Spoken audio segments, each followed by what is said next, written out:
ನಮಸ್ಕಾರ ಮಕ್ಕಳೇ, ಎಲ್ಲರಿಗೂ ಬೆಳಗಿನ ಶುಭೋದಯಗಳು. ನಿನ್ನೆಯ ಒಂದು ಅವಧಿಯಲ್ಲಿ 10ನೇ ತರಗತಿಗೆ ಸಂಬಂಧಿಸಿದಂತೆ ಸಾಮಾಜಿಕ ವಿನ್ಯಾಸದ ಅರ್ಥ ಮತ್ತು ಅದರ ಪ್ರಾಮುಖ್ಯತೆ ಹಾಗೂ ಅಸ್ಪೃಶ್ಯತೆ ಅಂತಕ್ಕಂಥದ್ದು ಒಂದು ಸಮಾಜದ ಒಂದು ಪಿಡುಗು ಹೇಗಾಗಿತ್ತು ಹಾಗೂ ಅಸ್ಪೃಶ್ಯತೆಯ ಒಂದು ಸಂಬಂಧಿಸಿದಂತಹ ಸಮಸ್ಯೆಗಳು ಹಾಗೂ ಅಸ್ಪೃಶ್ಯತೆಯನ್ನು ನಿವಾರಣೆ ಮಾಡ್ತಕ್ಕಂಥ ಅಂಶಗಳ ಬಗ್ಗೆ ನಿನ್ನೆಯ ಒಂದು ಅವಧಿಯಲ್ಲಿ ತಿಳಿದುಕೊಂಡಿದ್ವಿ. ಮಕ್ಕಳೇ, ಈ ದಿನ ನಾವು ಭೂಗೋಳಶಾಸ್ತ್ರಕ್ಕೆ ಸಂಬಂಧಿಸಿದಂತೆ ಭಾರತದ ಒಂದು ಅರಣ್ಯ ಸಂಪತ್ತು ಬಗ್ಗೆ ನಾವು ತಿಳಿದುಕೊಳ್ಳೋಣ.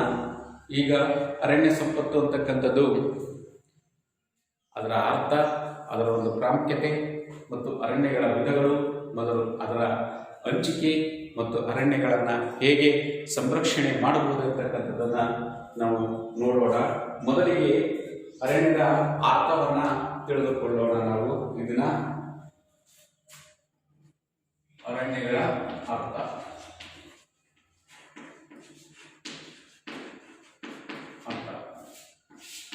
ಏನು ಅರಣ್ಯ ಅಂತಂದ್ರೆ ಗೊತ್ತಿದೆಯಾ ಮಗ? ಅರಣ್ಯ ಅಂದ್ರೆ ಏನು ಅಂತಕ್ಕಂಥದ್ದು ಏನಂತಂದ್ರೆ ವೃಕ್ಷ ಹಾಗೂ ಇತರೆ ಸಸ್ಯ ಸಂಕುಲದಿಂದ ಆವೃತವಾಗಿರತಕ್ಕಂತಹ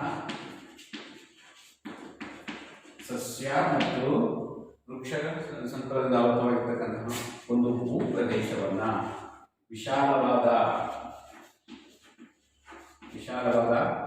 ಭೂ ಪ್ರದೇಶವನ್ನೇ ಏನಂತ ಕರಿತೀವಿ ನಾವು? ಅರಣ್ಯ ಅಥವಾ ಮತ್ತದ ಹೆಸರೇನು?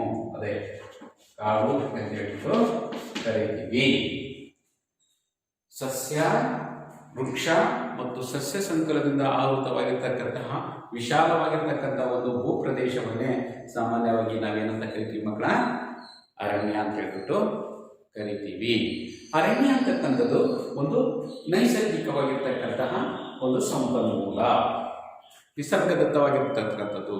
ಅದರ ಜೊತೆಗೆ ಮಾನವನಿಂದ ನಿರ್ಮಿತವಾಗಿರ್ತಕ್ಕಂತಹ ನೆಲತೋಪವು ಆಗಿರಬಹುದು, ಅಥವಾ ಸ್ವಾಭಾವಿಕವಾಗಿ ತಮ್ಮಷ್ಟಕ್ಕೆ ತಾವೇ ಬೆಳೆದಿರ್ತಕ್ಕಂತಹ ಸಸ್ಯಗಳು ಆಗಿ ಅವು ಕಾಡುಗಳಾಗಿ ಅರಣ್ಯಗಳಾಗಿ ನಿರ್ಮಾಣವಾಗಿರ್ಬೋದು, ಅಥವಾ ಮಾನವನಿಂದ ಮಾನವನೇ ಆ ಸಸ್ಯಗಳನ್ನು ನೆಟ್ಟು ಮಾಡಿರ್ತಕ್ಕಂತಹ ನೆಡುತೋಪುಗಳು ಆಗಿರ್ಬೋದು. ಈ ರೀತಿಯಾಗಿರ್ತಕ್ಕಂಥದ್ದು ಅರಣ್ಯ ಅಥವಾ ಕಾಡು ಅಂತಕ್ಕಂಥದ್ದು ನಿರ್ಮಾಣವಾಗಿರ್ತದೆ. ಹಾಗಾದ್ರೆ ಅರಣ್ಯಗಳ ಒಂದು ಪ್ರಾಮುಖ್ಯತೆ ಏನು ಹೇಳ್ತೀರ ಮಕ್ಕಳ? ಅರಣ್ಯಗಳ ಒಂದು ಪ್ರಾಮುಖ್ಯತೆ ಯಾರು ಹೇಳ್ತೀರಾ? ಅರಣ್ಯಗಳ ಪ್ರಾಮುಖ್ಯತೆ ಅಂತಕ್ಕಂಥದ್ದು ಹೇಳ್ತೀರಾ? ನೋಡಿ, ಅರಣ್ಯಗಳು ನಿಮಗೆ ಸಾಮಾನ್ಯವಾಗಿ ಏನನ್ನ ಮಾಡಬಹುದು?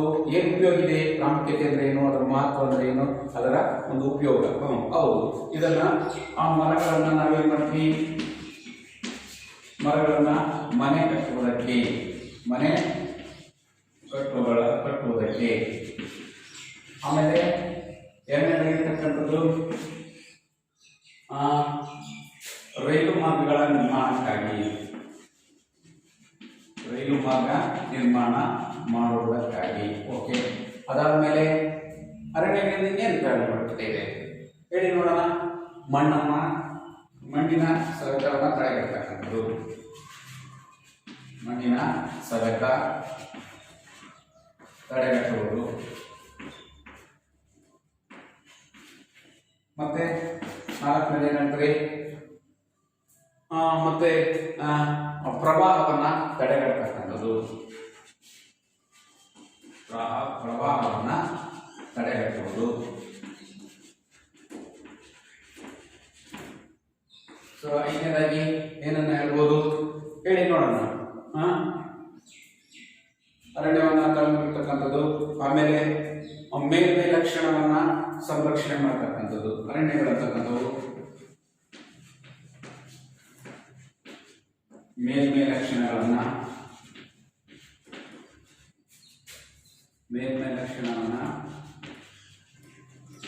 ಸಂರಕ್ಷಿಸುವುದು.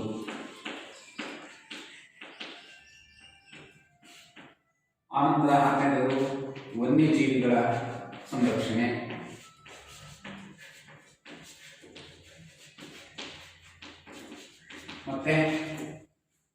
ಮತ್ತೇನು ಹೇಳ್ಬೋದು, ಆಮೇಲೆ ಮರುಭೂಮಿಯನ್ನ ತಡೆಗಟ್ಟತಕ್ಕಂಥದ್ದು,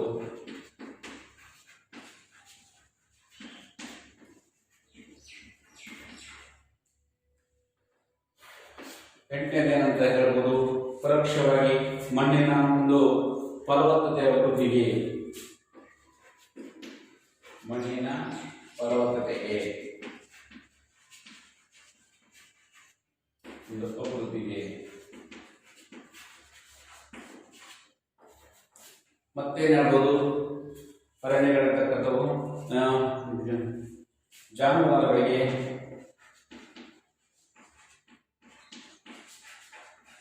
ಮೇವು ಆಹಾರವನ್ನ ನೀಡಬಹುದು. ಮತ್ತೇನು ಹೇಳ್ಬೋದು, ಇದನ್ನು ಸಾಮಾನ್ಯವಾಗಿ ಒಂದು ನಿಸರ್ಗ ಸಂಪನ್ಮೂಲವಾಗಿರ್ತಕ್ಕಂತಹ ಒಂದು ವ್ಯವಸ್ಥೆಯಲ್ಲಿ ವಾಯುಗುಣವನ್ನ ಸಮತೋಲನದಲ್ಲಿರ್ತಕ್ಕಂಥದ್ದು, ಸಮತೋಲನ ಮಾಡುವುದು. ಈ ರೀತಿಯಾಗಿರ್ತಕ್ಕಂತಹ ಒಂದು ವ್ಯವಸ್ಥೆಯಲ್ಲಿ ನಾವು ಅರಣ್ಯಗಳ ಒಂದು ಪ್ರಾಮುಖ್ಯತೆಯನ್ನ ನೋಡಬಹುದು. ಅರಣ್ಯಗಳ ಪ್ರಾಮುಖ್ಯತೆಗಳಲ್ಲಿ ಮರಗಳನ್ನ ನಾವು ಸಾಮಾನ್ಯವಾಗಿ ಮನೆ ಕಟ್ಟುವುದಕ್ಕೆ, ಮನೆಗಳನ್ನ ನಿರ್ಮಾಣ ಮಾಡುವುದಕ್ಕಾಗಿ ಈ ಒಂದು ಅರಣ್ಯದ ಮರಗಳನ್ನು ಬಳಸ್ತಾ ಇದ್ವಿ. ಉದಾಹರಣೆಗೆ ತೇಗ, ಬೀಟೆ, ಮತ್ತಿ ಮರಗಳನ್ನು ನಾವೇನು ಮಾಡ್ತೀವಿ, ಕಡಿದುಬಿಟ್ಟು ಮನೆಗೆ ಸಂಬಂಧಿಸಿದಂತೆಯೇ ಕಿಟಕಿ ಬಾಗಿಲುಗಳನ್ನು ಮಾಡ್ಕೊಳ್ತಾ ಇದ್ವಿ. ಅದರ ಜೊತೆಗೆ ಡೆಸ್ಕ್ಗಳನ್ನು, ನಿಮ್ಮ ಶಾಲೆಯಲ್ಲಿರ್ತಕ್ಕಂತಹ ಡಯಸ್ಗಳನ್ನು ಮಾಡುವುದಕ್ಕಾಗಿ, ಹಾಗೂ ರಸ್ತೆಗಳನ್ನು, ಅದರ ರೈಲುಗಳ ಮಾರ್ಗಗಳನ್ನು ಮಾಡ್ಬೇಕಾದ್ರೆ ರೈಲುವ ಹಳಿಗಳ ಕೆಳಗೆ ಮರದ ದಿಂಡುಗಳನ್ನು, ಮರದ ದಿಬ್ಬುಗಳನ್ನು ಅಳವಡಿಸ್ತಕ್ಕಂಥದ್ದನ್ನು ನಾವು ಕಾಣ್ತೀವಿ. ಹಾಗೂ ದಿನನಿತ್ಯದ ನಮ್ಮ ಗೃಹೋಪಯೋಗಿ ವಸ್ತುಗಳಿಗಾಗಿ ಏನು ಮಾಡ್ತೀವಿ, ಈ ಮರಗಳ ಸೌದೆಯನ್ನಾಗಿ ಬಳಸ್ತಕ್ಕಂಥ ಒಂದು ವ್ಯವಸ್ಥೆ ನಾವು ಕಾಣ್ತೀವಿ. ನೆಕ್ಸ್ಟು ಮಣ್ಣಿನ ಸೌತೆಯನ್ನು, ಅರಣ್ಯಗಳು ದಟ್ಟವಾಗಿ ಬೆಳೆದಂತಹ ಸಂದರ್ಭದಲ್ಲಿ, ಯಾವುದಾದರೂ ಮಳೆ ಬಂದಂತಹ ಸಂದರ್ಭದಲ್ಲಿ ಅಥವಾ ಪ್ರವಾಹ ಉಂಟಾದಂತಹ ಸಂದರ್ಭದಲ್ಲಿ ಏನು ಮಾಡ್ತಕ್ಕಂಥವು, ಅರಣ್ಯಗಳಂತಕ್ಕಂಥವು ಹೆಚ್ಚು ದಟ್ಟವಾಗಿ ಬೆಳೆದಂತಹ ಸಂದರ್ಭದಲ್ಲಿ ಏನಾಗುತ್ತೆ, ಆ ಮಣ್ಣು ಅಂತಕ್ಕಂಥದ್ದು ಒಂದು ಕಡೆಯಿಂದ ಮತ್ತೊಂದು ಕಡೆಗೆ ಒಂದು ಸಂಚಯನವಾಗಿರ್ತಕ್ಕಂಥದ್ದು, ಸವೆತಕ್ಕೊಳಗಾಗುವುದನ್ನು ತಡೆಗಟ್ಟತಕ್ಕಂಥ ಒಂದು ವ್ಯವಸ್ಥೆ ಈ ಅರಣ್ಯಗಳಂತಕ್ಕಂಥವು ಮಾಡ್ತಾರೆ. ನೆಕ್ಸ್ಟ್ ಪ್ರವಾಹವನ್ನು ತಡೆಗಟ್ಟತಕ್ಕಂಥದ್ದು. ಎಷ್ಟೇ ಪ್ರವಾಹ ಬಂದರೂ ಸಹ ಮರಗಳಂತಕ್ಕಂಥವು ಏನು ಮಾಡ್ತಾವೆ, ನದಿಗಳ ಒಂದು ಪ್ರವಾಹ ಬಂದಂಥ ಸಂದರ್ಭದಲ್ಲಿ ಅದನ್ನು ತಡೆಗಟ್ಟತಕ್ಕಂತಹ ಶಕ್ತಿ ಅಂತಕ್ಕಂಥದ್ದು ಈ ಒಂದು ಅರಣ್ಯಗಳಿದೆ. ಅರಣ್ಯಗಳು ಮೇಲ್ಮೈ ಲಕ್ಷಣಗಳನ್ನು ಸಂಭವಿಸ್ತಕ್ಕಂಥದ್ದು ಏನು, ಮೇಲ್ಮೈ ಲಕ್ಷಣಗಳಾಗಿರ್ತಕ್ಕಂತಹ ಚಳಿಗಾಲ ಮಳೆಗಾಲ ಆಗಿರ್ಬೋದು, ಬೇಸಿಗೆ ಕಾಲ ಆಗಿರ್ಬೋದು, ಇವುಗಳ ಒಂದು ಸಂರಕ್ಷಣೆಗಳು. ಈಗ ಸಾಮಾನ್ಯವಾಗಿ ಬೇಸಿಗೆ ಕಾಲದಲ್ಲಿ ವಾತಾವರಣವನ್ನು ಕಾಡುಗಳು ಅಂತಕ್ಕಂಥವು ತಂಪಾಗಿರ್ತಕ್ಕಂಥ ಒಂದು ವ್ಯವಸ್ಥೆಯನ್ನು ಮಾಡ್ತಕ್ಕಂಥದ್ದು. ಅದೇ ರೀತಿ ಆ ಮಾರುತಗಳನ್ನು ತಡೆಗಟ್ಟತಕ್ಕಂಥ ಒಂದು ವ್ಯವಸ್ಥೆ. ಅಷ್ಟೇ ಅಲ್ಲದೆ ಒಂದು ಅರಣ್ಯಗಳಂತಕ್ಕಂಥವು ಯಾವಾಗಲೂ ಸಹ ಒಂದು ಸಂರಕ್ಷಣೆ ಮಾಡುವುದರಲ್ಲಿ ಪ್ರಮುಖವಾಗಿರ್ತಕ್ಕಂಥದ್ದು. ಆಮೇಲೆ ಎಲ್ಲ ಪ್ರಾಣಿಗಳು ಅಂತಕ್ಕಂಥ ಸಾಮಾನ್ಯವಾಗಿರ್ತಕ್ಕಂತಹ ದೊಡ್ಡ ದೊಡ್ಡ ಪ್ರಾಣಿಗಳು, ವನ್ಯಜೀವಿಗಳು ಅಂತಕ್ಕಂಥವನ್ನು ಸಂರಕ್ಷಣೆ ಮಾಡ್ತಕ್ಕಂಥ ಕೆಲಸ ಈ ಒಂದು ಅರಣ್ಯಕ್ಕೆ ಇದೆ ಅಂತಕ್ಕಂಥದ್ದನ್ನು ನಾವು ಕಾಣಬಹುದು. ಅಷ್ಟೇ ಅಲ್ಲದೆ ಮರುಭೂಮಿಯಂತಹ ಪ್ರದೇಶಗಳು ತಡೆಗಟ್ಟತಕ್ಕಂಥ ಹೆಚ್ಚು ದಟ್ಟವಾಗಿರ್ತಕ್ಕಂತಹ ಪ್ರದೇಶದಲ್ಲಿ ಮರಗಳು ಬೆಳೆಯುವುದರಿಂದ ಅಲ್ಲಿ ಮರ ಬೆಳೆಯದೇ ಇಲ್ಲ ಎಂಬುದನ್ನು ತೋರಿಸ್ಕೊಟ್ಟು ಅರಣ್ಯಗಳು ಅಂತಕ್ಕಂಥವು ಬೆಳೆಯುವುದನ್ನು ಕಾಣಬಹುದು. ಹಾಗೆಯೇ ಇನ್ನು ಮಣ್ಣಿನ ಒಂದು ಫಲವತ್ತತೆ, ಯಾವಾಗಲೂ ಸಹ ಮಣ್ಣಿನ ಸವೆತವಾಗಲಿದೆ ಇಲ್ಲದಂತಹ ಸಂದರ್ಭದಲ್ಲಿ ಮಣ್ಣಿನ ಒಂದು ಫಲವತ್ತತೆಯನ್ನು ಕಾಪಾಡತಕ್ಕಂಥ ಒಂದು ವ್ಯವಸ್ಥೆ ಈ ಒಂದು ಮಣ್ಣಿನ ಸವೆತ. ಹಾಗೂ ಜಾನುವಾರುಗಳಿಗೆ, ಪ್ರಾಣಿಗಳಿಗೆ ಹುಲ್ಲುಗಾವಲುಗಳು ದಷ್ಟವಾಗಿ ಬೆಳೆದ ಸಂದರ್ಭದ, ಉದಾಹರಣೆಗೆ ದನಕರಗಳಾಗಿರ್ಬೋದು ಅಥವಾ ಅರಣ್ಯದಲ್ಲಿ ವಾಸ ಮಾಡತಕ್ಕಂತಹ ಪ್ರಾಣಿಗಳಿಗೆ ಆಗಿರ್ಬೋದು, ಅವುಗಳಿಗೆ ಆಹಾರವನ್ನು ಒದಗಿಸ್ತಕ್ಕಂತಹ ಒಂದು ವ್ಯವಸ್ಥೆಯನ್ನು ಮಾಡುತ್ತೆ. ಅಷ್ಟೇ ಅಲ್ಲದೆ ವಾಯುಗುಣವನ್ನು ಸಮತೋಲನದಲ್ಲಿರ್ತಕ್ಕಂಥ ಒಂದು ವ್ಯವಸ್ಥೆಯನ್ನು ಸಹ ಕಾಡುಗಳು ಮಾಡ್ತವೆ. ಏನು ಗಾಳಿಗಳು ಬೀಸುವಂತಹ ಗಾಳಿಗಳನ್ನು ತಡೆಗಟ್ಟತಕ್ಕಂಥದ್ದು, ಆಮೇಲೆ ಬೇಸಿಗೆ ಕಾಲದಲ್ಲಿ ನೆರಳನ್ನು ನೀಡತಕ್ಕಂಥ ಒಂದು ವ್ಯವಸ್ಥೆಯನ್ನು ನಾವು ಕಾಣ್ಬೋದು. ಆಮೇಲೆ ಮಳೆಗಾಲದಲ್ಲಿ ಪ್ರವಾಹವನ್ನು ನಿಯಂತ್ರಣ ಮಾಡ್ತಕ್ಕಂಥ ಒಂದು ವ್ಯವಸ್ಥೆಯಲ್ಲಿ ವಾಯುಗುಣ ಅಂತಕ್ಕಂಥದ್ದು ಸಮತೋಲನ ನೀಡ್ತಕ್ಕಂಥ ಒಂದು ವ್ಯವಸ್ಥೆ ನಾವು ಕಾಣ್ಬೋದು. ಇಷ್ಟು ಇದಕ್ಕೆ ಸಂಬಂಧಿಸಿದಂತೆಯೇ ನಾವು ಅರಣ್ಯಗಳ ಒಂದು ಪ್ರಾಮುಖ್ಯತೆ ಅಂತಕ್ಕಂತಂದ್ರೆ ವೃಕ್ಷ ಹಾಗೂ ಇತರ ಸಸ್ಯ ಸಂಕುಲಗಳಿಂದ ಆವೃತವಾಗಿರ್ತಕ್ಕಂತಹ ಒಂದು ವಿಶಾಲವಾದ ಭೂಪ್ರದೇಶವನ್ನು ನಾವು ಏನಂತ ಕರಿತೀವಿ ಅರಣ್ಯ ಅಂತ ಕರಿತೀವಿ. ಅರಣ್ಯ ಅಂತಕ್ಕಂಥದ್ದು ನಿಸರ್ಗದತ್ತವಾಗಿರ್ಬೋದು ಅಥವಾ ಮಾನವನಿಂದ ನಿರ್ಮಿತವಾಗಿರ್ತಕ್ಕಂತಹ ನೆಡುತೋಪುಗಳು ಆಗಿರ್ಬೋದು. ಅರಣ್ಯ ಅಂತಕ್ಕಂಥದ್ದು ನಿಸರ್ಗದತ್ತದ ಜೊತೆಗೆ ಮಾನವನ ನೆಡುತೋಪುಗಳಾಗಿರೋದ್ರಿಂದ ನಮಗೆ ಅನೇಕ ರೀತಿಯಾಗಿರ್ತಕ್ಕಂತಹ ಒಂದು ಉಪಯೋಗವನ್ನು ಮಾಡಿಕೊಟ್ಟಿದೆ. ಮೊದಲನೇದಾಗಿರ್ತಕ್ಕಂಥದ್ದು ಅರಣ್ಯಗಳು ಮರಗಳನ್ನು ಕಟ್ಟುವುದಕ್ಕೆ, ರೈಲು ಮಾರ್ಗಗಳನ್ನು ನಿರ್ಮಾಣ ಮಾಡುವುದಕ್ಕೆ, ಮಣ್ಣಿನ ಸವೆತವನ್ನು ತಡೆಗಟ್ಟುವುದಕ್ಕೆ, ಪ್ರವಾಹವನ್ನು ತಡೆಗಟ್ಟುವುದಕ್ಕೆ, ಅರಣ್ಯಗಳ ಮೇಲ್ಮೈ ಲಕ್ಷಣಗಳನ್ನು ಸಂರಕ್ಷಿಸತಕ್ಕಂಥದ್ದು, ವನ್ಯಜೀವಿಗಳ ಒಂದು ಸಂರಕ್ಷಣೆ ಮಾಡುವುದು ಹಾಗೂ ಮರುಭೂಮಿಯನ್ನು ತಡೆಗಟ್ಟುವುದು, ಮಣ್ಣಿನ ಒಂದು ಫಲವತ್ತತೆ ಅಭಿವೃದ್ಧಿಗೆ ಕಾರಣವಾಗಿರ್ತಕ್ಕಂಥದ್ದು ಹಾಗೂ ಜಾನುವಾರುಗಳಿಗೆ ಮೇವನ್ನು, ಆಹಾರ ಮತ್ತು ಮೇವನ್ನು ನೀಡ್ತಕ್ಕಂಥ ಕೆಲಸವನ್ನು ಮಾಡ್ತಕ್ಕಂಥದ್ದು ಹಾಗೂ ವಾಯುಗುಣವನ್ನು ನಾವು ಸಮತೋಲನ ಇರ್ತಕ್ಕಂಥದ್ದು ಒಂದು ವ್ಯವಸ್ಥೆಯಾಗಿದೆ. ಈ ರೀತಿ ಅರಣ್ಯಗಳು ತನ್ನದೇ ಆಗಿರ್ತಕ್ಕಂಥ ಉಪಯೋಗ ಅಥವಾ ಮಹತ್ವ ಮತ್ತು ಪ್ರಾಮುಖ್ಯತೆಯನ್ನು ನಾವು ನೋಡ್ತಾ ಇದ್ದೇವೆ. ಈಗ ಅರಣ್ಯಗಳ ಒಂದು ವಿಧಗಳನ್ನು ನಾವು ನೋಡೋಣ.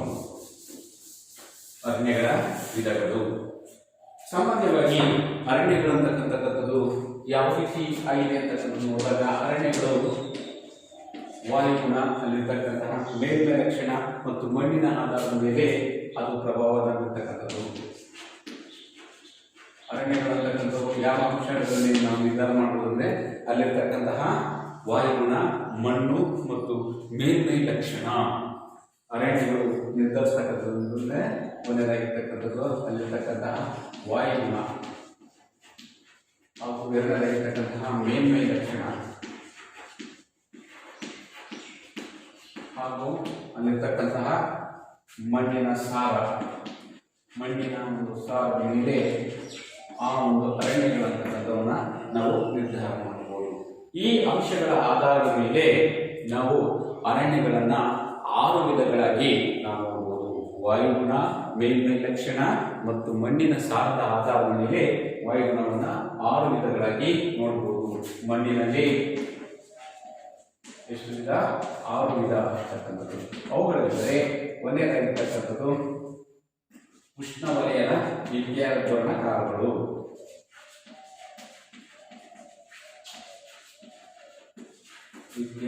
ಹರಿದ್ವರ್ಣ ಕಾಡುಗಳು. ಎರಡನೇದು ಉಷ್ಣವಲಯದ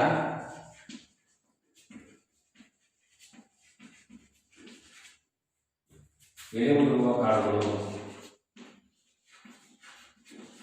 ಎಲೆ ಉದುರುವ ಕಾಡುಗಳು. ಮೂರನೇದು ಕೂಚಲು ಸಸ್ಯ ಹಾಗೂ ಹುಲ್ಲುಗಾವಲುಗಳು.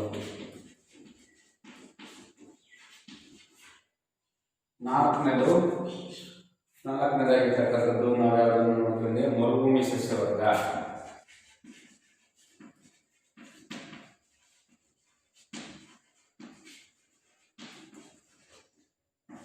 ಐದನೇದಾಗಿರ್ತಕ್ಕಂಥದ್ದು ಪರ್ವತ ಕಾಡುಗಳು.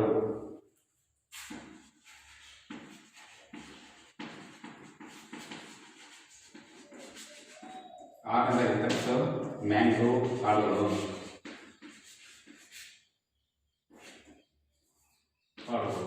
ಈ ರೀತಿಯಾಗಿರ್ತಕ್ಕಂತಹ ಕಾಡುಗಳನ್ನು ನಾವು ಸಾಮಾನ್ಯವಾಗಿ 6 ರೀತಿಯಾಗಿರ್ತಕ್ಕಂತಹ ಕಾಡುಗಳನ್ನು ನಾವು ಭಾರತದಲ್ಲಿ ಕಾಣ್ತೀವಿ.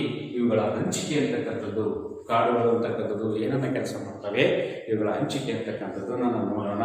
ಈ ಕಾಡುಗಳ ಸಂಬಂಧಿಗೆ ಮಳೆಯ ಪ್ರಮಾಣ ಎಷ್ಟಿರಬೇಕು, ಅವು ಯಾವ ರೀತಿಯಾಗಿರ್ತಕ್ಕಂತಹ ಬೆಳೀತವೆ, ಮತ್ತೆ ಭಾರತದಲ್ಲಿ ಈ ರೀತಿಯಾಗಿರ್ತಕ್ಕಂತಹ ಕಾಡುಗಳು ಎಲ್ಲೆಲ್ಲಿ ಕಂಡು ಬರ್ತಕ್ಕಂಥದ್ದನ್ನು ನಾವು ಒಂದೊಂದಾಗಿ ಈಗ ಅಧ್ಯಾಯವನ್ನ ಮಾಡೋಣ. ಭಾರತದಲ್ಲಿ ಸಾಮಾನ್ಯವಾಗಿ ಉಷ್ಣವಲಯದ ನಿತ್ಯಹರಿದ್ವರ್ಣ ಕಾಡುಗಳು ಅಂತಕ್ಕಂಥದ್ದನ್ನ ಒಂದೊಂದಾಗಿ ನೋಡೋಣ. ಈ ರೀತಿಯಾಗಿರ್ತಕ್ಕಂತಹ ಕಾಡುಗಳು ಸಾಮಾನ್ಯವಾಗಿ 250 ಸೆಂಟಿಮೀಟರ್ ಇಂದ ಮಳೆಯಾಗುವಂತಹ ಪ್ರದೇಶಗಳಲ್ಲಿ ಕಂಡುಬರುತ್ತದೆ. 250 ಸೆಂಟಿಮೀಟರ್ ಮಳೆ ಬೇಕು. ಮಳೆ ಬೀಳ್ತಕ್ಕಂತಹ ಪ್ರದೇಶದಲ್ಲಿ ಕಾಣತಕ್ಕಂಥದ್ದು ನಾವು ಕಾಣಬಹುದು. ಪ್ರಮುಖವಾಗಿರ್ತಕ್ಕಂಥ ಒಂದು ಲಕ್ಷಣ ಹಾಗೂ ದಟ್ಟವಾಗಿ ಬೆಳೀತಕ್ಕಂಥ ಒಂದು ಕಾಡಾಗಿರ್ತಕ್ಕಂಥದ್ದು. ಆಮೇಲೆ ಇಲ್ಲಿ ಮರಗಳು ದಟ್ಟವಾಗಿ ಬೆಳೀತವೆ, ದಟ್ಟವಾಗಿ ಮತ್ತು ಎತ್ತರವಾಗಿ ಬೆಳೆಯುತ್ತವೆ. ಎತ್ತರವಾಗಿ ಬೆಳೆಯುತ್ತವೆ. ಮೂರನೇದಾಗಿರ್ತಕ್ಕದ್ದು ವರ್ಷದ ಯಾವುದೇ ಕಾಲದಲ್ಲಿಯೂ ಸಹ ಎಲೆಗಳಂತಕ್ಕದ್ದು ಉದುರುವುದಿಲ್ಲ. ಮೂರನೇದಾಗಿರ್ತಕ್ಕಂಥ ಲಕ್ಷಣ ವರ್ಷದ ಯಾವುದೇ ಕಾಲದಲ್ಲಿ ಎಲೆ ಉದುರುವುದಿಲ್ಲ. ಎಲೆ ಉದುರುವುದಿಲ್ಲ, ಯಾವಾಗಲೂ ಹಚ್ಚು ಹಸಿರಾಗಿರ್ತವೆ. ಯಾವಾಗಲೂ ಹಚ್ಚು ಹಸಿರಿನಿಂದ ಕೂಡಿರುತ್ತವೆ. ಹಸಿರಿನಿಂದ ಕೂಡಿವೆ. ಈ ರೀತಿಯಾಗಿರ್ತಕ್ಕಂತಹ ಒಂದು ಕಾಡು ಅಂತಕ್ಕಂಥದ್ದು ಉಷ್ಣವಲಯದ ಇತ್ಯಾದಿಗಳ ಕಾಡುಗಳು. ಏನು ಉಷ್ಣವಲಯದ ಇತ್ಯಾದಿಗಳ ಕಾಡುಗಳ ಲಕ್ಷಣ ಅಂದರೆ 250 ಸೆಂಟಿಮೀಟರ್ಗಿಂತ ಹೆಚ್ಚು ಮಳೆಯನ್ನು ಪಡೆಯತಕ್ಕಂಥದ್ದು, ದಟ್ಟವಾಗಿ ಮತ್ತು ಎತ್ತರವಾಗಿ ಬೆಳೆಯುತ್ತವೆ ಹಾಗೂ ವರ್ಷದ ಯಾವುದೇ ಕಾಲದಲ್ಲಿ ಎಲೆ ಉದುರುವುದಿಲ್ಲ. ನಾವು ಯಾವಾಗಲೂ ಹಚ್ಚು ಹಸಿರಾಗಿ ಇರತಕ್ಕಂತಹ ಬೆಳೆಗಳು. ಇಲ್ಲಿ ಕಾಣಬರ್ತಕ್ಕಂತಹ ಮರಗಳಂದ್ರೆ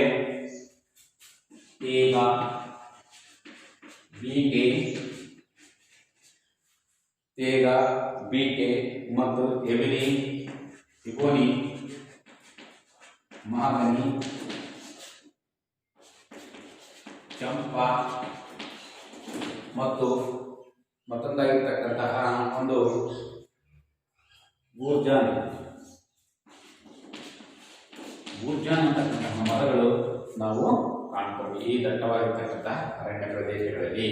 ಈ ರೀತಿಯಾಗಿರ್ತಕ್ಕಂತಹ ಲಕ್ಷಣಗಳನ್ನು ಹೊಂದಿರತಕ್ಕಂತಹ ಒಂದು ಮರಗಳಿರ್ತಕ್ಕಂಥವು ಭಾರತದಲ್ಲಿ ಯಾವ ರೀತಿ ಹಂಚಿಕೆಯಾಗಿದೆ ಅಂತಕ್ಕಂಥ ನೋಡಿದಾಗ ಪಶ್ಚಿಮ ಘಟ್ಟಗಳ ಪಶ್ಚಿಮ ಭಾಗ ಮತ್ತು ಭಾರತದ ಈಶಾನ್ಯ ಭಾಗದಾಗಿರ್ತಕ್ಕಂತಹ ನಾಗಾಲ್ಯಾಂಡ್, ಮಣಿಪುರ, ತ್ರಿಪುರ ಒಂದು ಬೆಟ್ಟಗಳಲ್ಲಿ ಸಹ ಈ ರೀತಿಯಾಗಿರ್ತಕ್ಕಂತಹ ಮರಗಳು ಮತ್ತು ಅಂಡಮಾನ್ ನಿಕೋಬಾರ್ ದ್ವೀಪಗಳಲ್ಲಿ ಕಂಡುಬರ್ತಕ್ಕಂಥದ್ದು. ನಾವು ಭಾರತದ ನಕಾಶೆಯಲ್ಲಿ ಈ ಒಂದು ಎಲ್ಲೆಲ್ಲಿ ಮರಗಳನ್ನು ನಾವು ನೋಡಿದಾಗ ಮೊದಲನೇದಾಗಿರ್ತಕ್ಕಂಥದ್ದು ಪಶ್ಚಿಮ ಘಟ್ಟಗಳ ಪಶ್ಚಿಮ ಭಾಗ. ಏನು ಪಶ್ಚಿಮ ಘಟ್ಟಗಳಿದೆಯಲ್ಲ ಅದಕ್ಕೆ ಸಂಬಂಧಪಟ್ಟ ಹಾಗೆ ಪಶ್ಚಿಮಗಳ ಭಾಗ ಹಾಗೂ ಭಾರತ ಈಶಾನ್ಯವಾಗಿರ್ತಕ್ಕಂತಹ ಪ್ರದೇಶಗಳಲ್ಲಿ ಮಣಿಪುರ, ತ್ರಿಪುರ, ಮಣಿಪುರ, ನಾಗಾಲ್ಯಾಂಡ್, ಮಣಿಪುರ, ತ್ರಿಪುರ ಅಂತಕ್ಕಂಥ ಪ್ರದೇಶಗಳಲ್ಲಿ ಹಾಗೂ ಅಂಡಮಾನ್ ನಿಕೋಬಾರ್ ದ್ವೀಪಗಳಲ್ಲಿ ನಾವು ಈ ರೀತಿಯಾಗಿರ್ತಕ್ಕಂತಹ ಒಂದು ಅರಣ್ಯಗಳನ್ನ ಕಾಣ್ತೀವಿ. ಅರ್ಥ ಆಯ್ತಾ ಮಕ್ಕಳ? ಉಷ್ಣವಲಯದ ಇತ್ಯಾದಿ ಕಾಡುಗಳು ಸುಮಾರು 250 ಸೆಂಟಿಮೀಟರ್ಗಿಂತ ಹೆಚ್ಚು ಮಳೆಯ ಪ್ರದೇಶದಲ್ಲಿ ನಾವು ಕಾಣ್ತಾ ಇದ್ವಿ. ಇವು ಯಾವಾಗಲೂ ದಟ್ಟವಾಗಿ ಬೆಳೀತವೆ ಮತ್ತು ಎತ್ತರವಾಗಿ ಬೆಳೀತವೆ. ಇಲ್ಲಿ ಯಾವಾಗಲೂ ಯಾವುದೇ ರೀತಿಯಾಗಿರ್ತಕ್ಕಂಥ ವರ್ಷದ ಯಾವುದೇ ಸಂದರ್ಭಗಳಲ್ಲಿ ಸಹ ಎಲೆ ಅಂತಕ್ಕಂಥದ್ದು ಉದುರುವುದಿಲ್ಲ. ಇಲ್ಲಿ ಏನಾಗಿರ್ತದಪ್ಪ ಅಂದರೆ ಹೆಚ್ಚು ಹಚ್ಚ ಹಸಿರಾಗಿರ್ತದೆ. ವರ್ಷದ ಎಲ್ಲ ಕಾಲದಲ್ಲಿಯೂ ಸಹ ಹಚ್ಚ ಹಸಿರಾಗಿರ್ತಕ್ಕಂತಹ ಒಂದು ವ್ಯವಸ್ಥೆಯನ್ನು ಹೊಂದಿರತಕ್ಕಂಥದ್ದು. ಈ ರೀತಿಯಾಗಿರ್ತಕ್ಕಂತಹ ಒಂದು ವ್ಯವಸ್ಥೆಯಲ್ಲಿ ಕಂಡು ಬರ್ತಕ್ಕಂಥ ಮರಗಳಂತಂದರೆ ನಾವು ನೋಡ್ತಕ್ಕಂಥ ತೇಗ, ಬೀಟ, ಎಬಿನಿ, ಮಹಾಗನಿ, ಗೂರ್ಜನ ಮತ್ತು ಚಂಪಾ ಅಂತಕ್ಕಂತಹ ಮರಗಳು ಅಂತಕ್ಕಂಥವು ಸಾಮಾನ್ಯವಾಗಿ ಕಾಣ್ತೀವಿ. ಈ ರೀತಿಯಾಗಿರ್ತಕ್ಕಂತಹ ಕಾಡುಗಳು ಭಾರತದಲ್ಲಿ ಎಲ್ಲೆಲ್ಲಿ ಹಂಚಿಕೆಯಾಗಿದೆ ಅಂತಂದರೆ ಪಶ್ಚಿಮ ಘಟ್ಟಗಳ ಪಶ್ಚಿಮ ಭಾಗ ಅಂತಕ್ಕಂಥದ್ದು, ತ್ರಿಪುರ, ಮಣಿಪುರ ಮತ್ತು ನಾಗಾಲ್ಯಾಂಡ್ ದೇಶಗಳಲ್ಲಿ ಹೆಚ್ಚಾಗಿ ನಾವು ಕಾಣ್ತೀವಿ. ಹಾಗೆ ಅಂಡಮಾನ್ ನಿಕೋಬಾರ್ ದ್ವೀಪಗಳಲ್ಲಿ ಸಹ ನಾವು ಈ ರೀತಿಯಾಗಿರ್ತಕ್ಕಂತಹ ಉಷ್ಣವಲಯದ ನಿತ್ಯ ಕಾಡುಗಳನ್ನು ಕಾಣ್ತೀವಿ. ಅರ್ಥ ಆಯ್ತಾ ಮಕ್ಕಳ? ಉಷ್ಣವಲಯದ ನಿತ್ಯ ಕಾಡುಗಳನ್ನು ಕಾಣ್ತೀವಿ. ಈಗ ಎರಡನೇದಾಗಿರ್ತಕ್ಕಂತಹ ವಿಧವಾಗಿರ್ತಕ್ಕಂತಹ ಉಷ್ಣವಲಯದ ಎಲೆಗುರುಗಳ ಕಾಡುಗಳು. ಎರಡನೇದಾಗಿರ್ತಕ್ಕಂಥದ್ದು ಉಷ್ಣವಲಯದ ಎಲೆಗುರುಗಳ ಕಾಡುಗಳು. ಉಷ್ಣವಲಯದ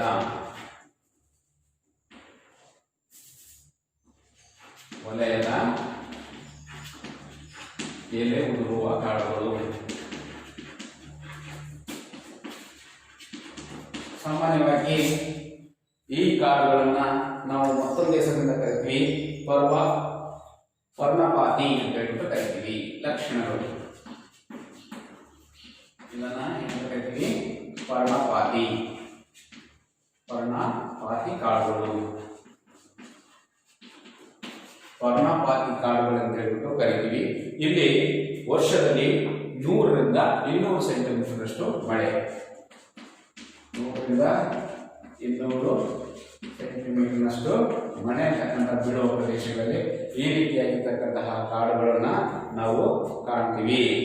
ಈ ಒಂದು ವಿಶಾಲವಾದ ಒಂದು ಪ್ರದೇಶ, ಈ ಅರಣ್ಯಗಳು ವಸಂತ ಋತು ಅಥವಾ ಬೇಸಿಗೆ ಕಾಲದಲ್ಲಿ ಸಾಮಾನ್ಯವಾಗಿ ನಾವು ಚಳಿಗಾಲ ಅಂತಕ್ಕಂಥದ್ದು ಯಾವಾಗ ನೋಡ್ತೀವಿ?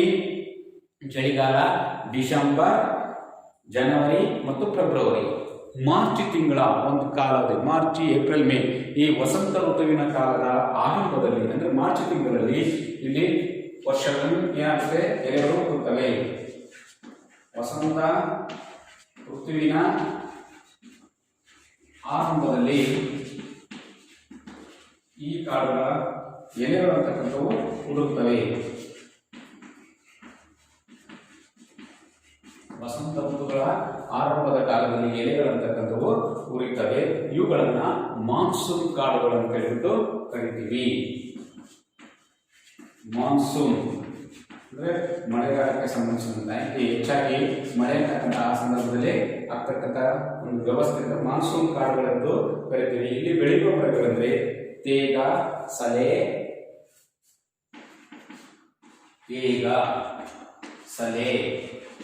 ಹಾಗೂ ನಾವು ಶ್ರೀಗಂಧ, ಕೆಂದಾಳೆ,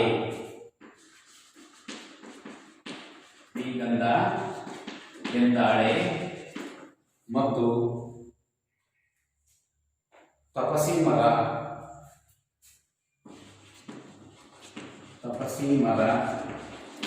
ಅಂತಕ್ಕಂಥದ್ದು,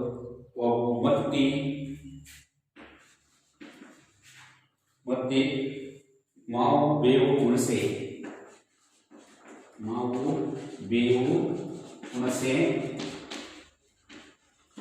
ಹಾಗೂ ದೊಡ್ಡ ಬಾಗೆ.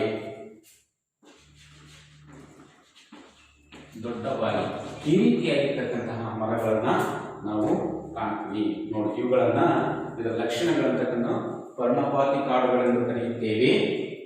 ಇವು 100 ರಿಂದ 200 ಸೆಂಟಿಮೀಟರ್ ಮಳೆಯಾಗುವ ಪ್ರದೇಶಗಳಲ್ಲಿ ಕಾಣ್ತೀವಿ. ವಸಂತ ಋತುವಿನ ಆರಂಭದಲ್ಲಿ ಎಲೆಗಳಂತಕ್ಕಂಥವು ಉದುರುತ್ತಾ ಇರ್ತಕ್ಕಂಥದ್ದನ್ನು ನಾವು ಕಾಣ್ತೀವಿ. ಇವುಗಳನ್ನ ಮಾನ್ಸೂನ್ ಕಾಡುಗಳೆಂದು ಕರೆಯುತ್ತೇವೆ. ಹಾಗೂ ಇಲ್ಲಿ ಬೆಳೀತಕ್ಕಂಥ ಮರಗಳಂದ್ರೆ ತೇಗ, ಸಲೆ, ಶ್ರೀಗಂಧ, ಕೆಂದಾಳೆ, ತಪಸಿ ಮರ, ಮತ್ತಿ, ಮಾವು, ಬೇವು ಮತ್ತು ಹುಣಸೆ, ದೊಡ್ಡ ಬಾಗೆ ಅಂತಕ್ಕಂಥ. ಇಲ್ಲಿ ಕಂಡು ಬರ್ತಕ್ಕಂಥ ಹೆಚ್ಚಾಗಿ ಪಶ್ಚಿಮ ಘಟ್ಟಗಳ ಪಶ್ಚಿಮ ಭಾಗ ಮತ್ತು ಮಹಾರಾಷ್ಟ್ರ, ಕರ್ನಾಟಕ, ಕೇರಳ, ತಮಿಳುನಾಡು ರಾಜ್ಯಗಳಲ್ಲಿ ಚೋಟಾನಾಗಪುರ ಪ್ರಸ್ಥಭೂಮಿ, ಹಿಮಾಲಯದ ಪಾದಬೆಟ್ಟಗಳಲ್ಲಿ, ಒರಿಸ್ಸಾ ಮತ್ತು ಪಶ್ಚಿಮ ಭಾಗಗಳ ಕೆಲವು ಭಾಗಗಳಲ್ಲಿ ಕಂಡುಬರುತ್ತದೆ. ನೋಡಿ, ಪಶ್ಚಿಮ ಘಟ್ಟಗಳ ಒಂದು ಪೂರ್ವ ಭಾಗ, ಇದು ಪಶ್ಚಿಮ ಭಾಗ ಅಂತಂದ್ರೆ ನಿತ್ಯವಲ್ಲದ ಪಶ್ಚಿಮ ಘಟ್ಟಗಳ ಒಂದು ಪೂರ್ವ ಭಾಗ. ಕರ್ನಾಟಕ, ಕೇರಳ, ತಮಿಳುನಾಡು, ಒರಿಸ್ಸಾ ಮತ್ತೆ ಒರಿಸ್ಸಾ ಅಂತಕ್ಕಂತಹ ಪ್ರದೇಶಗಳಲ್ಲಿ ಸಹ ಹೆಚ್ಚಾಗಿ ಈ ರೀತಿಯಾಗಿರ್ತಕ್ಕಂಥ. ಆಮೇಲೆ ಹಿಮಾಲಯದ ಪಾದಬೆಟ್ಟಗಳು, ಶಿವಾಲಿಕ್ ಶ್ರೇಣಿಗಳಿದೆಯಲ್ಲ, ಸೊ ಇದು ಮೇಲ್ಭಾಗದಲ್ಲಿರ್ತಕ್ಕಂಥದ್ದು ಹಿಮಾಲಯದ ದೊಡ್ಡದಾಗಿರ್ತಕ್ಕಂಥ ಹಿಮಾಲಯ ಪಕ್ಕ ಹಿಮಾದ್ರಿ ಅಂತಕ್ಕಂಥದ್ದು. ಆಮೇಲೆ ಅದರ ಒಳ ಹಿಮಾದ್ರಿ, ಆನಂತರ ಪಾದಬೆಟ್ಟಗಳು ಇದೆಯಲ್ಲ, ಈ ರೀತಿಯಾಗಿರ್ತಕ್ಕಂಥ ಪ್ರದೇಶಗಳಲ್ಲಿ ಈ ಒಂದು ಅರಣ್ಯಗಳಂತಕ್ಕಂಥವು ಹಂಚಿಕೆ ಆಗಿವೆ ಅಂತಕ್ಕಂಥದ್ದನ್ನ ನಾವು ನೋಡಬಹುದು. ಹಾಗೆಯೇ ಪಶ್ಚಿಮ ಬಂಗಾಳದಲ್ಲಿ ನಾವು ಈ ರೀತಿಯಾಗಿರ್ತಕ್ಕಂಥ ನೋಡಿ, ಪಶ್ಚಿಮ ಘಟ್ಟಗಳ ಪೂರ್ವ ಭಾಗ ಕರ್ನಾಟಕ, ತಮಿಳುನಾಡು, ಕೇರಳ, ಪಶ್ಚಿಮ ಬಂಗಾಳ, ಹಿಮಾಲಯದ ಪಾದಬೆಟ್ಟಗಳಲ್ಲಿಯೂ ಸಹ ಈ ರೀತಿಯಾಗಿರ್ತಕ್ಕಂತಹ ಕಾಡುಗಳನ್ನ ನಾವು ಕಾಣ್ತೀವಿ. ಅರ್ಥ ಆಯ್ತಾ? ಇವುಗಳನ್ನ ಪರ್ಣಪಾತಿ ಕಾಡುಗಳನ್ನು ಕರೆಯುತ್ತೇವೆ. ಸುಮಾರು 100 ರಿಂದ 200 ಸೆಂಟಿಮೀಟರ್ ಮಳೆಯಾಗುವ ಪ್ರದೇಶಗಳಲ್ಲಿ ಕಾಣ್ತೀವಿ. ವಸಂತ ಋತುವಿನಲ್ಲಿ ಎಲೆಗಳು ಬರುವುದರಿಂದ ಇವುಗಳನ್ನು ಮಾನ್ಸೂನ್ ಕಾಡುಗಳನ್ನು ಕರೆಯುತ್ತೇವೆ.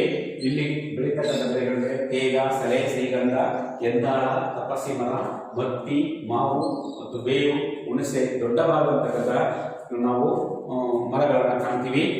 ಈ ರೀತಿಯಾಗಿರ್ತಕ್ಕ ಮರಗಳು ಭಾರತದಲ್ಲಿ ಎಲ್ಲಿ ಹಂಚಿಕೆಯಾಗಿದೆ ಅಂದರೆ ಪಶ್ಚಿಮ ಘಟ್ಟಗಳ ಪೂರ್ವ ಭಾಗ, ಕರ್ನಾಟಕ, ಕೇರಳ, ತಮಿಳುನಾಡು ಹಾಗೂ ಪಶ್ಚಿಮ ಬಂಗಾಳ, ಹಾಗೆ ಹಿಮಾಲಯದ ಪಾದಬೆಟ್ಟಗಳಲ್ಲೂ ಸಹ ಈ ರೀತಿಯಾಗಿರ್ತಕ್ಕಂತಹ ಮರಗಳನ್ನು ನಾವು ಕಾಣ್ತೀವಿ. ಮೂರನೇದಾಗಿರ್ತಕ್ಕಂತಹ ನಾವು ಕಾಡುಗಳಲ್ಲಿ ಯಾವುವು ಕುರುಚಲು ಸಸ್ಯ ಮತ್ತು ಹುಲ್ಲುಗಾವಲುಗಳು. ಕುರುಚಲು ಸಸ್ಯ ಮತ್ತು ಹುಲ್ಲುಗಾವಲುಗಳು.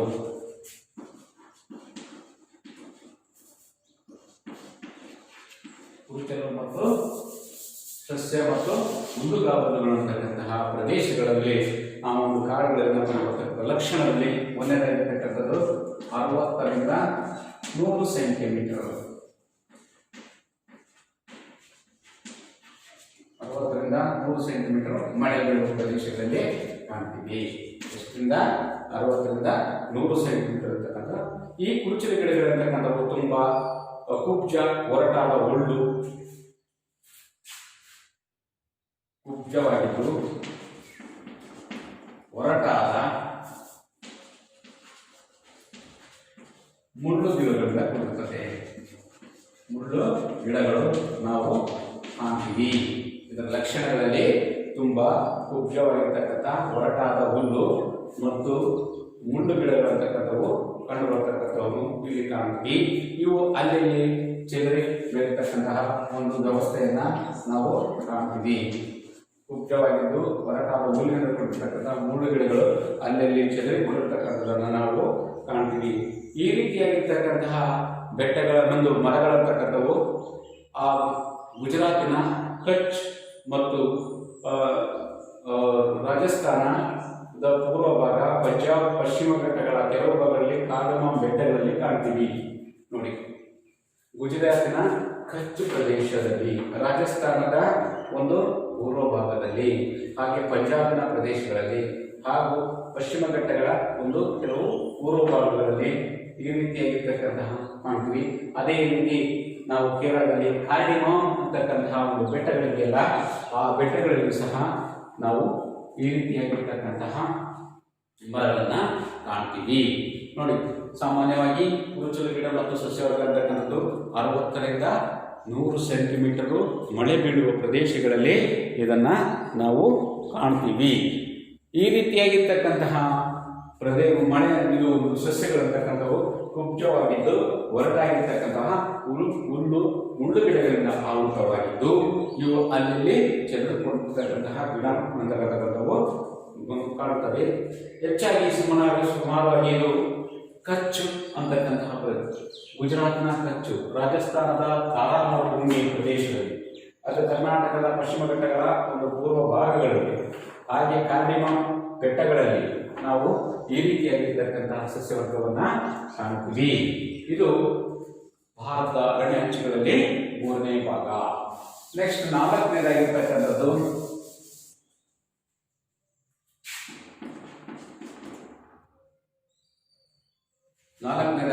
ವಿಧಗಳಲ್ಲಿ ನಾವು ಮರುಭೂಮಿ ಸಸ್ಯವರ್ಗ.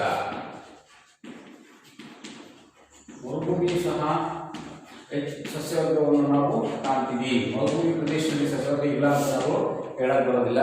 ಸೊ ಈ ಮರುಭೂಮಿ ಸಸ್ಯಗಳಲ್ಲಿ ಸುಮಾರು 10 ರಿಂದ 50 ಸೆಂಟಿಮೀಟರ್ ಮಳೆ,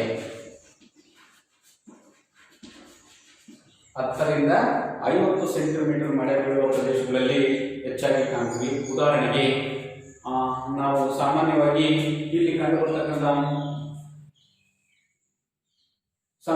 ಮಳೆ ಕೊರತೆಯಿಂದ ಇಲ್ಲಿ ಕಂಡುಬರ್ತಕ್ಕಂತಹ ಸಸ್ಯವರ್ಗಗಳಂತಂದ್ರೆ ಅಲ್ಲಲ್ಲಿ ಚೆಲ್ಲಿ ಹೋಗಿರ್ತಕ್ಕಂತಹ ಮರಗಳು, ಮುಳ್ಳಿನ ಗಿಡಗಂಟೆಗಳು ಅಂತಕ್ಕಂಥದನ್ನ ಕಾಣ್ತೀವಿ. ಮುಳ್ಳಿನ ಗಿಡಗಂಟೆಗಳು ಅಂತಕ್ಕಂಥವನ್ನ ಕಾಣ್ತೀವಿ. ಮುಳ್ಳಿನ ಗಿಡಗಂಟೆಗಳು ಅಂತಕ್ಕಂಥವು ಮತ್ತು ಇಲ್ಲಿ ಬರ್ತಕ್ಕಂತಹ ಕಾಣ್ಬರ್ತಕ್ಕಂತಹ ಒಂದು ಮರಗಳಂದ್ರೆ ಕಗ್ಗಳ್ಳಿ, ಗೊಬ್ಬಳಿ,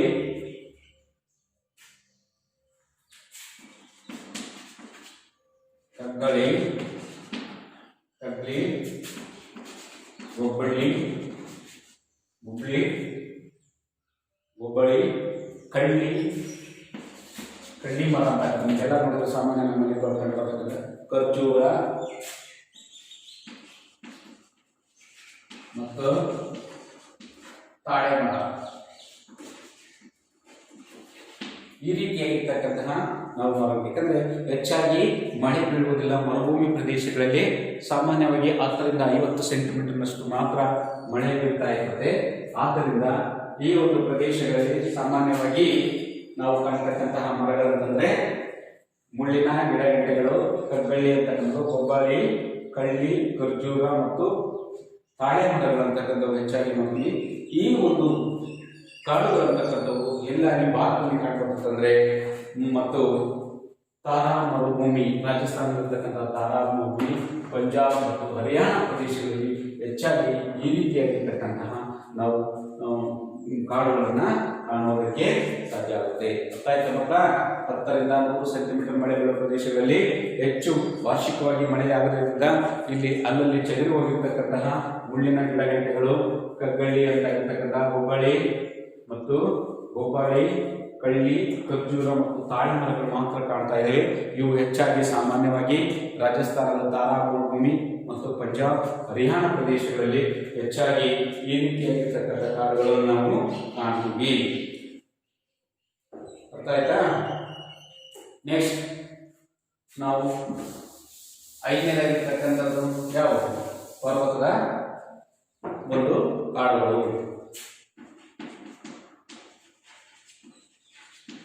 ಪರ್ವತದ ಕಾಡುಗಳು ಸಾಮಾನ್ಯವಾಗಿ ಎಲ್ಲಿ ಪರ್ವತಗಳಿರ್ತಾವೋ ನಾವು ಅಲ್ಲಿ ಕಂಡುಬರ್ತಕ್ಕಂತಹ ಕಾಡುಗಳಂದ್ರೆ ಇವು ಸಾಮಾನ್ಯವಾಗಿ ಪರ್ವತದ ಇಳಿಜಾರಿನಲ್ಲಿ ಕಂಡುಬರ್ತಕ್ಕಂತಹ ಸಸ್ಯಗಳನ್ನು ಪರ್ವತ ಮರಗಳಂತ ಹೇಳ್ಬಿಟ್ಟು ಕರಿತೀವಿ.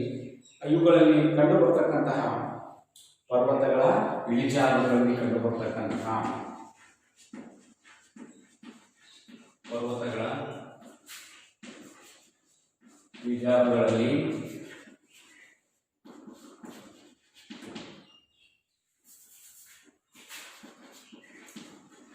ಕಂಡುಬರುವ ಕಾಡುಗಳನ್ನ ಏನಂತ ಕರಿತೀವಿ? ಪರ್ವತದ ಕಾಡುಗಳನ್ನ ಕರಿತೀವಿ. ಸೊ ಈ ರೀತಿಯಾಗಿರ್ತಕ್ಕಂತಹ ಇಲ್ಲಿ ಸಾಮಾನ್ಯವಾಗಿ ಎಲ್ಲಿ ಕಂಡುಬರ್ತದೆ? ಪರ್ವತಗಳಲ್ಲಿ ಕಂಡುಬರ್ತದೆ.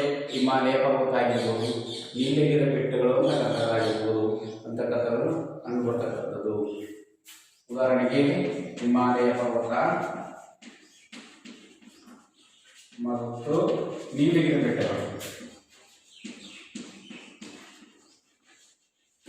ಬೆಟ್ಟಗಳಲ್ಲಿ ಹಂಚಿಕೆಯಾಗಿದೆ. ಸಾಮಾನ್ಯವಾಗಿ ಈ ಒಂದು ಪಶ್ಚಿಮ ಘಟ್ಟಗಳು ಮತ್ತು ಪೂರ್ವ ಘಟ್ಟಗಳು ಸಂಧಿಸುವ ಸ್ಥಳಗಳಿಗೆ ನಾವು ನೀಲಗಿರಿ ಬೆಟ್ಟಗಳಂತ ಕರಿತೀವಿ. ಹಾಗೆ ಹಿಮಾಲಯ ಪರ್ವತದಲ್ಲಿ ಈ ರೀತಿಯಾಗಿರ್ತಕ್ಕಂತಹ ಮರಗಳನ್ನು ನಾವು ಕಾಣ್ತೀವಿ. ಅಲ್ಲಿ ಕಂಡುಬರ್ತಕ್ಕಂತಹ oak, beech, ash, pine, cedar, ಸ್ಟೋಚ್, ಫರ್ ಮತ್ತು ವಾಲ್ನಟ್ ಅಂತಕ್ಕಂತಹ ಮರಗಳನ್ನ ಕಾಣ್ತೀವಿ. ಓಕ್ ಮರಗಳಂತಕ್ಕಂಥವು, ಚೆಸ್ಟ್ನಟ್, ಬೀಚ್ ಅಂತಕ್ಕಂಥವು, ಫೈನ್ ಅಂತಕ್ಕಂಥವು ಮತ್ತು ಸಿಡಾರ್, ಸ್ಟೋಚ್, ಫರ್, ವಾಲ್ ನೆಟ್ ಅಂತಕ್ಕಂತಹ ಮರಗಳು ನಾವು ಓಕ್, ಬೀಚ್, ಚೆಸ್ಟ್ನಟ್, ಸ್ಟ್ರೆಟ್ ಮತ್ತು ಫರ್, ವಾಲ್ನಟ್ ಅಂತಕ್ಕಂತಹ ಮರಗಳು ಈ ಒಂದು ಪರ್ವತಗಳಲ್ಲಿ ಕಂಡುಬರ್ತಕ್ಕಂಥದ್ದು. ಪರ್ವತಗಳ ಇಳಿಜಾರಿನಲ್ಲಿ ಕಂಡುಬರತಕ್ಕಂತಹ ಕಾಡುಗಳನ್ನು ನಾವು ಪರ್ವತ ಕಾಡುಗಳನ್ನು ಕರಿತೀವಿ. ಸಾಮಾನ್ಯವಾಗಿ ಹಿಮಾಲಯ ಪರ್ವತ ಮತ್ತು ನೀಲಗಿರಿ ಬೆಟ್ಟಗಳಲ್ಲಿ ಈ ರೀತಿಯಾಗಿರ್ತಕ್ಕಂತಹ ಮರಗಳನ್ನು ನಾವು ಕಾಣ್ತೀವಿ.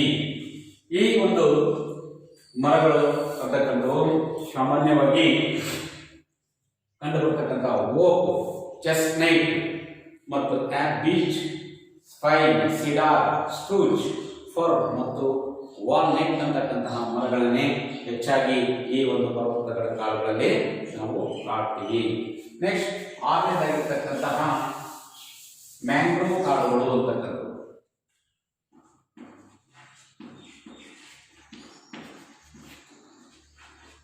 ಮ್ಯಾಂಗ್ರೋವ್ ಕಾಡುಗಳು ಸಾಮಾನ್ಯವಾಗಿ ಈ ರೀತಿಯಾಗಿರ್ತಕ್ಕಂತಹ ಕಾಡುಗಳು ಅಧಿಕ ಮಳೆ ಬೀಳುವ ಮತ್ತು ಜೌಗು ಇರ್ತಕ್ಕಂತಹ ಪ್ರದೇಶಗಳ ಮತ್ತು ನದೀಮುಖ ಭೂಮಿಗಳಲ್ಲಿ ಉಪರವೃತ್ತಗಳ ಸಮುದ್ರಗಳಲ್ಲಿ ಕಂಡುಬರುತ್ತವೆ.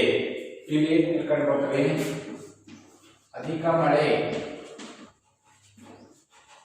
ಜೌಗು ಪ್ರದೇಶ, ನೀರಿನಿಂದಾಗಿರ್ತಕ್ಕಂಥ ಜೌಗು ಪ್ರದೇಶ, ನದೀಮುಖಗಳಲ್ಲಿ ಮುಖಜ. ಆಮೇಲೆ ಉಬ್ಬರ ಬೆಳೀತಾ ಇರ್ತಕ್ಕಂತಹ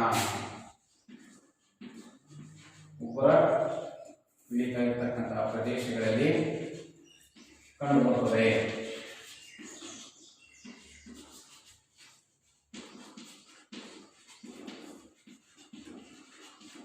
ಹೆಚ್ಚಾಗಿ ಸಾಮಾನ್ಯವಾಗಿ ನಾವು ಈ ರೀತಿಯಾಗಿರ್ತಕ್ಕಂಥ ಕಡೆಗಳು ಅಧಿಕ ಮಳೆಯಾಗಿರ್ತಕ್ಕಂಥ ಪ್ರದೇಶಗಳಲ್ಲಿ ಜೌಗು ಅಂದರೆ ನೀರಿನಿಂದ ಯಾವಾಗಲೂ ಆವೃತವಾಗಿರ್ತಕ್ಕಂಥ ಒಂದು ಪ್ರದೇಶದಲ್ಲಿ ನದಿ ಮುಖಜ ಅಂತಂದ್ರೆ ನದಿಗಳು ವಿಶಾಲವಾಗಿ ಏನು ಮಣ್ಣಿನಿಂದ ಮೆಕ್ಕಲು ಫಲವತ್ತಾಗಿರ್ತಕ್ಕಂತಹ ಪ್ರದೇಶಗಳು ಇರ್ತಕ್ಕಂಥ ಒಂದು ಸ್ಥಳಗಳಲ್ಲಿ ನಾವು ನೋಡ್ತಕ್ಕಂತಹ ಒಂದು ಪ್ರದೇಶ. ಹಾಗೆ ಉಬ್ಬರ ಬೆಳೀತಾ ಏನು ಸಾಗರಗಳು ಸಮುದ್ರಗಳು ಅಂತಕ್ಕಂಥವು ಒಂದು ಭೂಮಿಯ ಚಲನೆಯಿಂದ ಆಗ್ತಕ್ಕಂತಹ ಸೂರ್ಯ ಮತ್ತು ಚಂದ್ರ ಮತ್ತು ಭೂಮಿಯ ಮೇಲೆ ಆಗ್ತಕ್ಕಂಥ ಪರಿಣಾಮದಿಂದ ಉಬ್ಬರ ಬೆಳೀತಗಳು ಕಂಡುಕೊಳ್ತಾ ಇದೆಯಲ್ಲ, ಆ ಉಬ್ಬರ ಬೆಳೀತಕ್ಕಂತಹ ಪ್ರದೇಶಗಳಲ್ಲಿ ಮತ್ತು ಸಮುದ್ರ ತೀರಗಳಲ್ಲಿ ಪ್ರದೇಶವಾಗಿರ್ತಕ್ಕಂಥ ಸಮುದ್ರಗಳಲ್ಲಿ ಕಂಡು ಬರ್ತಕ್ಕಂಥದ್ದನ್ನು ನಾವು ಕಾಣಬಹುದು. ಇದು ಸಾಮಾನ್ಯವಾಗಿ ಭಾರತದ ಪೂರ್ವ ಕರಾವಳಿ ಪ್ರದೇಶದಲ್ಲಿ ಹೆಚ್ಚಾಗಿ ಕಂಡುಬರುತ್ತದೆ. ಆನಂತರ ಪಶ್ಚಿಮ ಕರಾವಳಿ ಹಾಗೂ ಸಾಮಾನ್ಯವಾಗಿ ಎಲ್ಲಿ ಕಂಡುಬರುತ್ತದೆ ಅಂತಂದ್ರೆ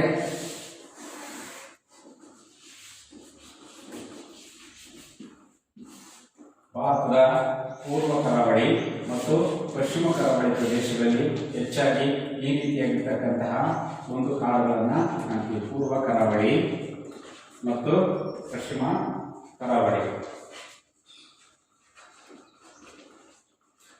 ಪ್ರದೇಶಗಳಲ್ಲಿ ಹೆಚ್ಚಾಗಿರ್ತಕ್ಕಂತಹ ಈ ರೀತಿಯಾಗಿರ್ತಕ್ಕಂತಹ ಒಂದು ಪ್ರದೇಶಗಳು ಪೂರ್ವ ಕರಾವಳಿ, ಪಶ್ಚಿಮ ಕರಾವಳಿ ಮತ್ತು ಪೂರ್ವ ಕರಾವಳಿ ಪ್ರದೇಶಗಳಲ್ಲಿ ನಾವು ಸಾಮಾನ್ಯವಾಗಿ ಈ ರೀತಿಯಾಗಿರ್ತಕ್ಕಂಥ ಕಾಣ್ತೀವಿ.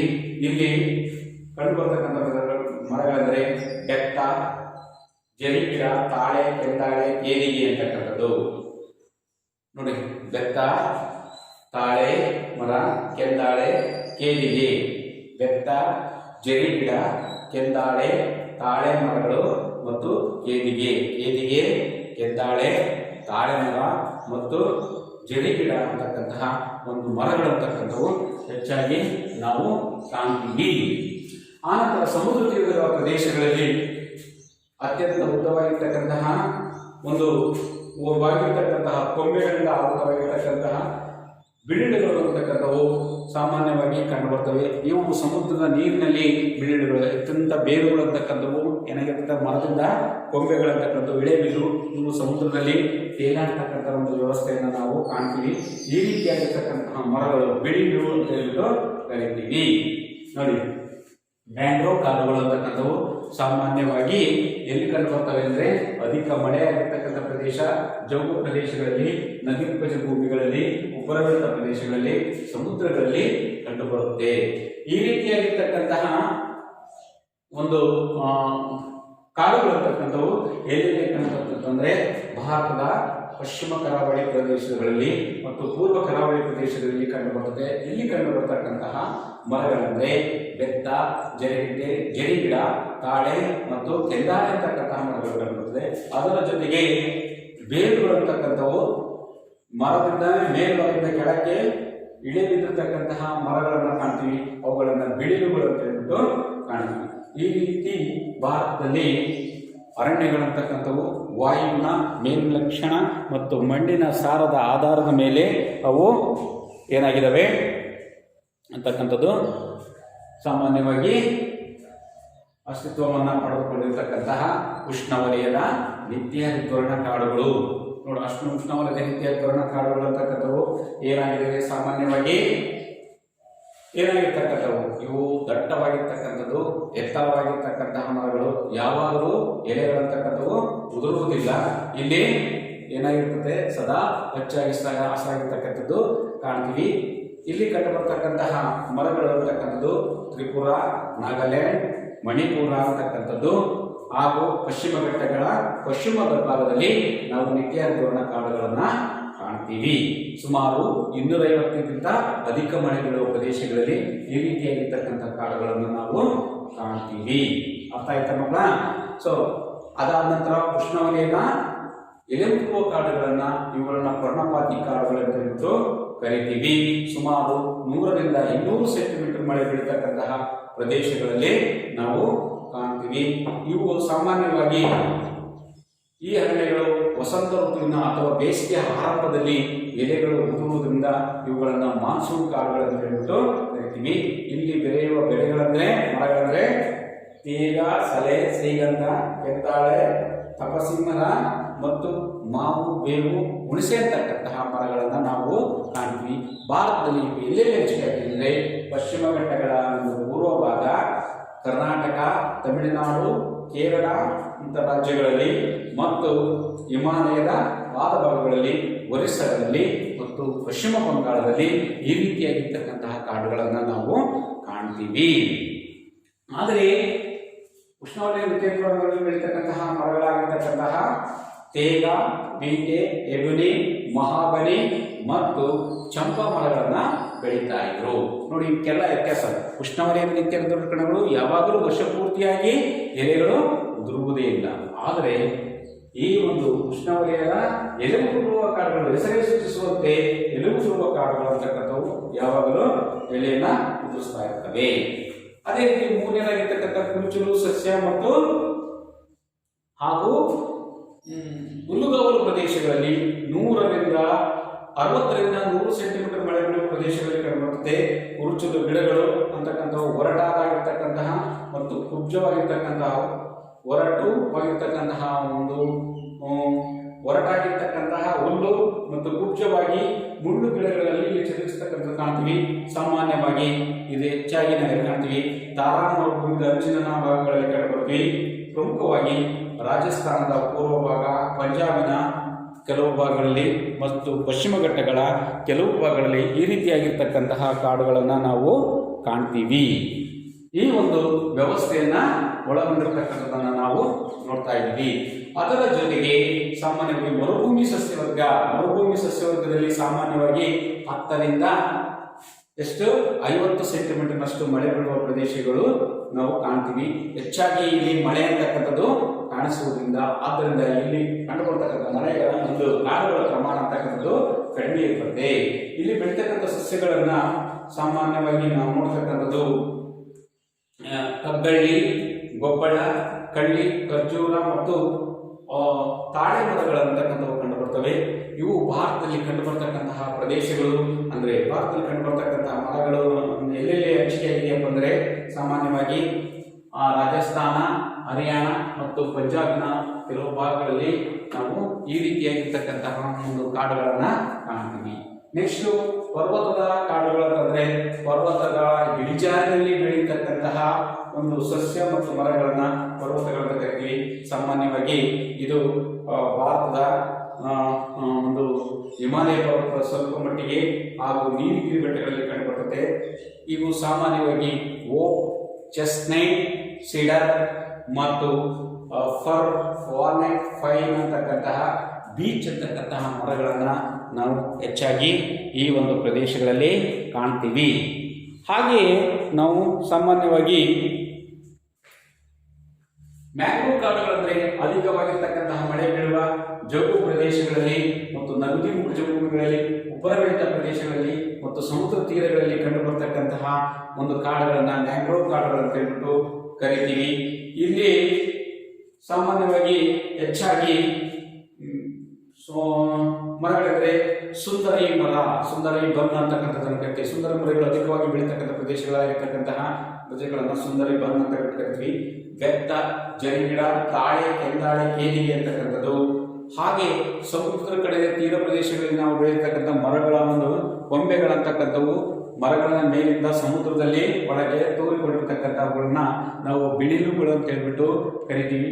ಭಾರತದಲ್ಲಿ ಸಾಮಾನ್ಯವಾಗಿ ಹೆಚ್ಚಾಗಿ ಇವು ಎಲ್ಲಿ ಕಂಡುಬರ್ತವೆ ಅಂತಂದ್ರೆ ನಾವು ಸ್ವಲ್ಪ ಪಶ್ಚಿಮ ಕರಾವಳಿಯಲ್ಲಿ ಮತ್ತು ಪೂರ್ವ ಕರಾವಳಿಯಲ್ಲಿ ಹೆಚ್ಚಾಗಿ ಈ ರೀತಿಯಾಗಿರ್ತಕ್ಕಂತಹ ಕಾಡುಗಳನ್ನ ನಾವು ನೋಡ್ತೀವಿ. ಹೀಗೆ ಭಾರತ ಅಂತಕ್ಕಂಥದ್ದು ತನ್ನ ವಾಯುಗುಣ ಮತ್ತು ಮಣ್ಣಿನ ಒಂದು ಮೇಲ್ಮೈ ಲಕ್ಷಣಗಳ ಆಧಾರದ ಮೇಲೆ ಒಂದು ಹಂಚಿಕೆ ಆಗಿರ್ತಕ್ಕಂಥದ್ದು. ಮಕ್ಕಳ ನೋಡಿ, ಅರಣ್ಯ ಎಂದರೆ ಏನು, ಅರಣ್ಯಗಳ ವಿಧಗಳನ್ನು ಬರೆದು ಚರ್ಚಿಸಿ ನಿಮ್ಮ ಶಿಕ್ಷಕರೊಂದಿಗೆ ಅಂತ ಹೇಳ್ಬಿಟ್ಟು ಹೇಳುತ್ತಾ ಇವತ್ತಿನ ಪಾಠವನ್ನು ಮುಗಿಸ್ತಾ ಇದ್ದೀನಿ. ಮಕ್ಕಳ ನಿಮಗೆಲ್ಲ ಅರ್ಥ ಇದೆ ಅಂತ ತಿಳ್ಕೊಂತೀನಿ. ಹಾಗೂ ಅರಣ್ಯಗಳ ಒಂದು ಪ್ರಾಮುಖ್ಯತೆಯನ್ನ ಸಹ ನೀವು ಕುರಿತು ಬರೆಯಿರಿ ಅಂತ ಹೇಳ್ಬಿಟ್ಟು ಹೇಳ್ತಾ ಈ ದಿನದ ಒಂದು ಪಾಠವನ್ನು ಮುಗಿಸ್ತಾ ಇದ್ದೀನಿ. ನಮಸ್ಕಾರ.